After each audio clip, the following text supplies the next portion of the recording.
Bien-aimé dans le Seigneur, je te salue dans le précieux et merveilleux nom de notre Seigneur et Sauveur Jésus-Christ de Nazareth. Ce matin, je voudrais rassurer quelqu'un, je voudrais exhorter quelqu'un à quoi il t'écoute encore. Tu es déjà exaucé. Tu es déjà exaucé. Peut-être que tu m'écoutes depuis ton lit d'hôpital. Ça fait peut-être 10 ans que tu es là. Que cette tension, tu la traînes. Vous avez prié. Tu sens une présence dans ta vie. Il y a des moments de crise qui viennent, pas des moments de crise qui viennent. Et pourtant, vous avez prié. Vous êtes allé partout, comme on le dit chez nous. Mais ça continue. Tu n'as pas l'impression d'être écouté. Tu n'as pas l'impression que ton Créateur, à un moment, quand même, peut te dire, oui, c'est bon. Bien-aimé, ce matin, je voudrais te dire que tu es bel et bien exaucé. Tu es déjà exaucé. Nous, dans la chair, on voudrait faire tout. On voudrait nous comporter comme si Dieu est un peu notre garçon. Il n'est pas notre garçon. C'est lui qui accorde la délivrance. Et il n'est pas sourd à nos prières. Il écoute, il exauce. Il fait toutes choses bonnes en son temps.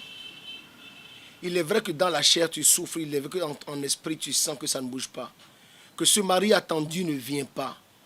Que cette femme attendue ne vient pas.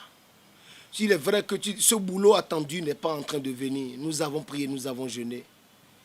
La délivrance dont l'homme de Dieu, plusieurs prophètes t'ont fait lever dans plusieurs églises différentes pour te dire tu es un homme de gloire et tu n'as encore rien vécu. Et pour toi c'est terminé.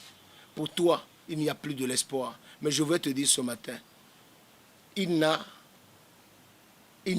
rejeté aucune de tes demandes. Dieu, il évolue à son rythme.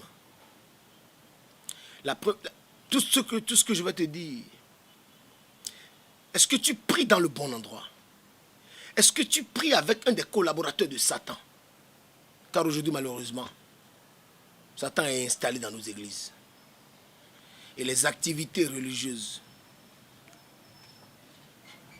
Kermesse, Agapé et les autres, répétition de la chorale et tout ce qu'on voit là, plein d'activités aujourd'hui prennent la place de la prière. Fais-tu partie d'une assemblée pareille? Est-ce que quelqu'un là-bas est prêt à t'écouter, à te donner les recommandations nécessaires? Car il ne s'agira pas pour toi de prier n'importe comment, non. De trouver la manière, il s'agira pour toi plutôt de trouver la manière, de trouver l'environnement nécessaire, l'environnement qui est disposé à le faire. Car Dieu veut t'écouter. D'un cœur sincère, il veut t'écouter. Jonas a prié, il a écouté. C'est pourquoi ce matin, je voudrais partager avec toi. Et ceci, d'une manière beaucoup plus directe. Cette prière du prophète Michée qui dit: écoutez montagne, le procès de l'Éternel, et vous, solides fondements de la terre, car l'Éternel a un procès avec son peuple. Il veut plaider avec Israël. Dieu veut plaider. Il a un procès contre la terre. Dans ta vie à toi, Dieu il a un procès. Il est précis. Il veut faire quelque chose de bien. Première démarche, il faudrait lui faire confiance. Exclusivement. Tu me diras, oui, les autres, ils ont reçu Christ il n'y a pas longtemps, ils ont leur témoignage. Que Jean a payé un véhicule, que François a fait son mariage et que moi, depuis, ça ne bouge pas. Tu devras te lever et te dire, moi, à mon niveau, qu'est-ce qui se passe? Et ce n'est qu'à ce moment maintenant que tu dis, ok, est-ce que ce n'est pas par hasard la comédie dans laquelle que moi j'appelle vie chrétienne là, qui est un frein? Parce que Dieu, il exauce immédiat, il le fait très bien. Et la délivrance est bel et bien un processus. Et ce processus, lorsque tu t'engages dans cela, tu as des résultats certains, des résultats solides. Moi, je ne te parle pas d'une vie où tu n'as pas de résultats. Je ne te parle pas d'une vie où on est plus accroché à son prophète, à son pasteur. Tu as sa photo chez toi. Et on va même prier les soirs, on met les deux photos, on met les deux mains suite à vous dire prophète, Dieu de mon prophète. Je ne te parle pas d'idolâtrer un homme, mais je te dis que Christ est le seul qui mérite honneur et gloire dans ta vie. Il t'écoute, il t'a déjà fait.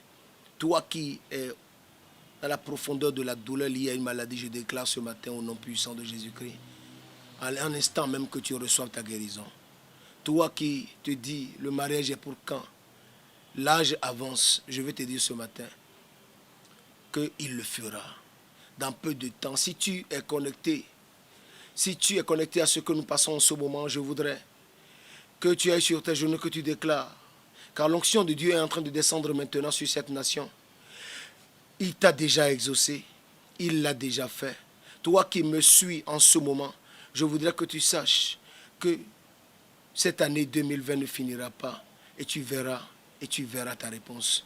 Je le déclare dans ta vie dans le précieux et merveilleux nom de Jésus-Christ de Nazareth. Et je voudrais te dire que la gloire, la puissance et l'honneur soient réservés à Dieu dans ta vie. Et que Jésus-Christ soit ton seul guide. Car c'est lui qui t'écoute. Dans la profondeur de ta maladie, il te connaît. Dans la profondeur de ta désolation, il te connaît. Et il n'est pas sourd à tes prières. Il est capable de le faire. Je voudrais ce matin te dire quelque chose. Il t'écoute. Continue avec persévérance. Ne lâche pas. Ne lâche jamais. Car toi aussi, tu conduiras cette action de grâce. Toi aussi, tu témoigneras. Car Jésus-Christ à jamais est vivant. Car à part lui, il n'y a point de Dieu qui soit comparable à lui. Jésus-Christ véritablement est victoire, maintenant et à jamais. Il reste et demeure le seul et unique recours pour tout homme. Sois béni, tu es déjà exaucé.